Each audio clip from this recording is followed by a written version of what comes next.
Hallo zusammen, ich freue mich, dass Sie mir wieder auf dem Weg gefolgt sind. Wir haben heute eine kombinierte Folge und zwar wird das ein bisschen größer, weil es gibt viel zu erklären, was im Zusammenhang steht. Ne? Viele Leute haben ja inzwischen schon unsere erste Folge Wie der Rhein nach Köln kam gesehen. Dort drin erwähnt sind einige Personen und unter anderem ist auch etwas über Mülheim dort erwähnt. Komme ich gleich aber noch drauf. So, jetzt zuerst ist es ja so, Claudius war derjenige, der als Kaiser die Rechte auf Köln hatte. Ne? So, Fakt 1. Fakt 2 ist, und das haben wir im zweiten Teil, und zwar in dem Bericht, wie der Karneval nach Köln kam, erzählt, hatte Agrippa was mit dem Klüngelus. So, der Klüngelus hat für die ein Bad gebaut, eine Therme, also Agrippa-Bad, ne, drüben auf der anderen Rheinseite, also sprich auf der richtigen Seite, aber auf der Schelsig, ja, aber nichts. Ne? Also weil Agrippa wollte nicht, beziehungsweise Klüngelus auch nicht, dass Claudius immer mit ihr zusammen baden ging. Aber dafür gab es eine Lösung. Wie Sie sehen, befinde ich mich an der Claudius-Therme. Jetzt wissen Sie auch, wo der Name herkommt. Die Claudius-Therme hatte zwei Bewandtnisse. Zum einen, was ich bereits erwähnt habe, für Claudius, damit er ja nicht so oft beim Klüngelus schwimmen geht. Und zum anderen wurden hier die Bodenschätze, die Naturschätze der Kölner Gegend genutzt. Die Claudius-Therme hat nämlich ein staatlich anerkanntes Heilwasser. Das kommt aus dem Bergischen her, rüber, hier nach Köln. Wird natürlich erst hier richtig zum Heilwasser. Können Sie mal mit mir lesen?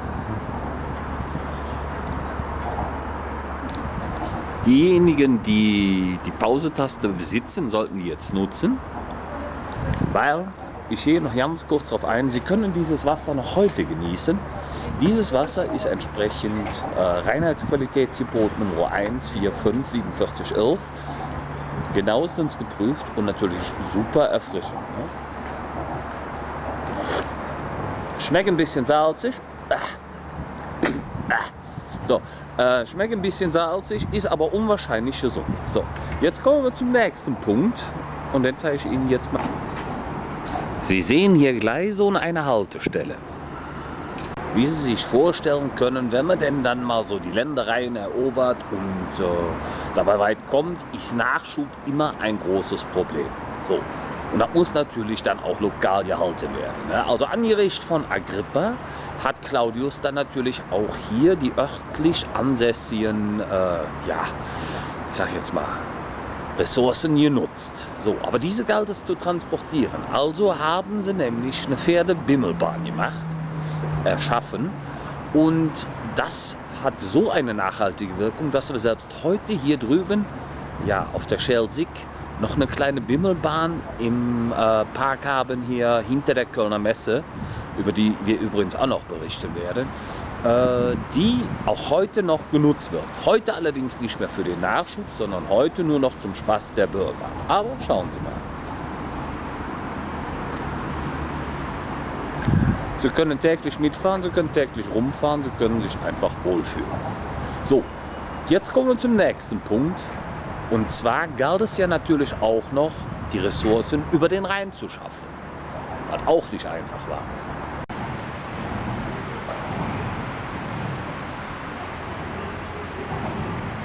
Was wir hier nämlich sehen, ist eine logistische Meisterleistung. Sie haben gerade eine Seilbahn gesehen. Sie sehen hier nochmal die Gleise und logischerweise kommt die Seilbahn dann natürlich auch irgendwo an.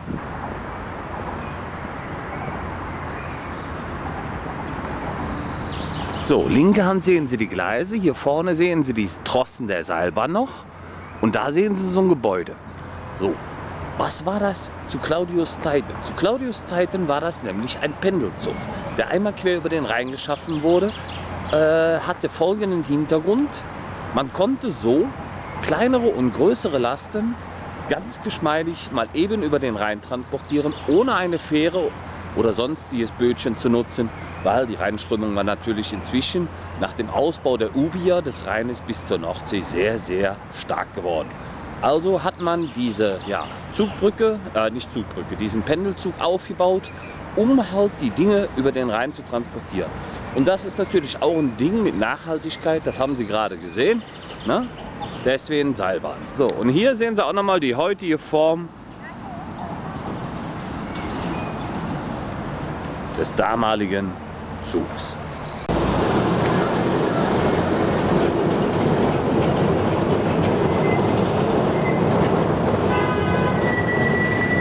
Allerdings erwähnte ich ja in meinem Titel auch noch etwas, und zwar den Zoo.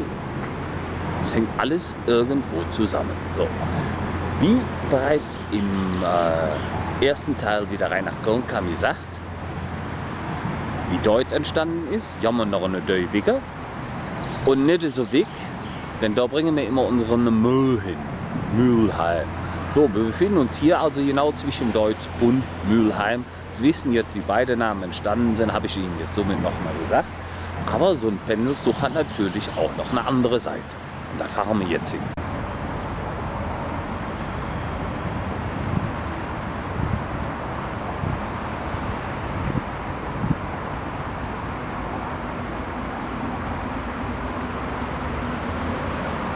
Ich habe ja jetzt erwähnt, was für eine logistische Meisterleistung es allein schon drüben auf der Schelsig war, um von Rom aus dorthin Waren hinzuschaffen. So, jetzt ist es natürlich so, angesprochen hatte jetzt, die Sachen mussten ja auch irgendwie fließend drüber. Also hat man diese Seilzugbahn entwickelt und ja, das Pendant bzw. das Überbleibsel der Seilzugbahn ist hier die Rheinseilbahn.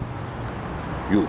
Damals hat man das dann halt so gemacht, hat dann die ganzen Waren und ja, den Nachschub oder halt den Müll von Hühnerhort von der einen Seite auf die andere gebracht und dafür hat man diese Zugbahn benutzt.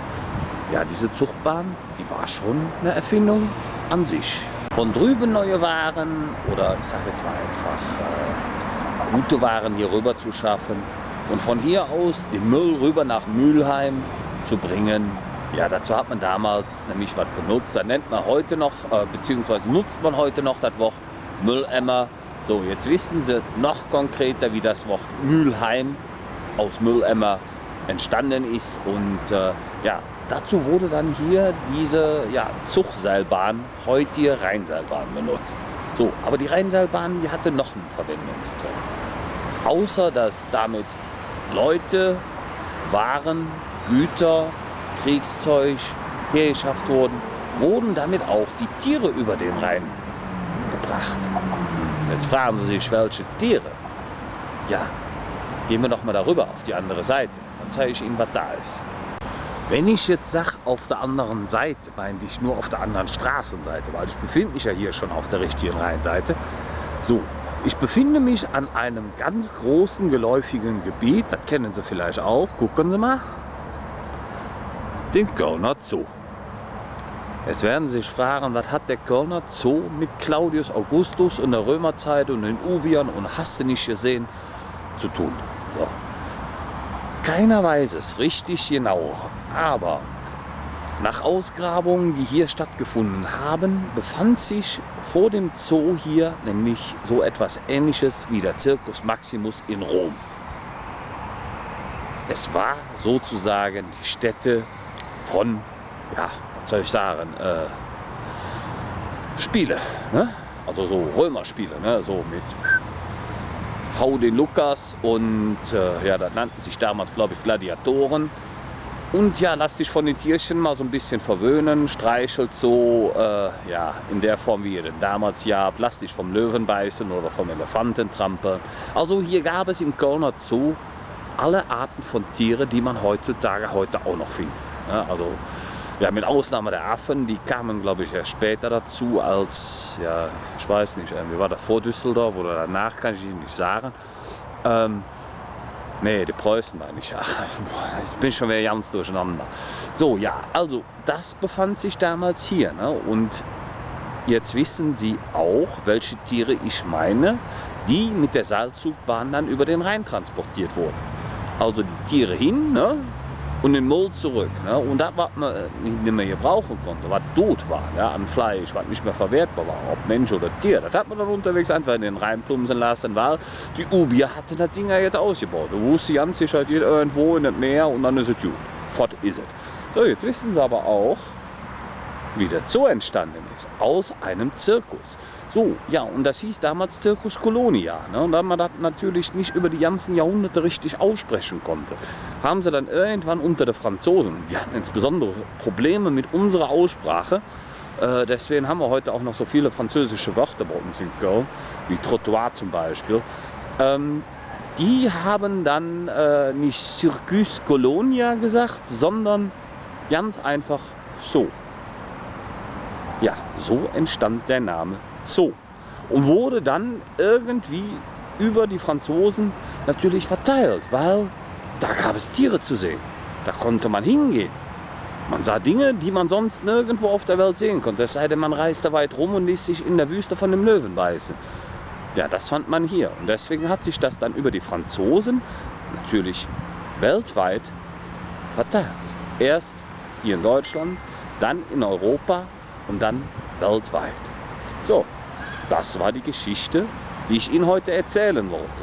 Und zwar zum einen Claudius Therme, Bimmelbahn, Seilbahn und wie der Zoo nach Köln kam. Ja, hoffe, Sie hatten Spaß und ja, legen Sie sich wieder schlafen.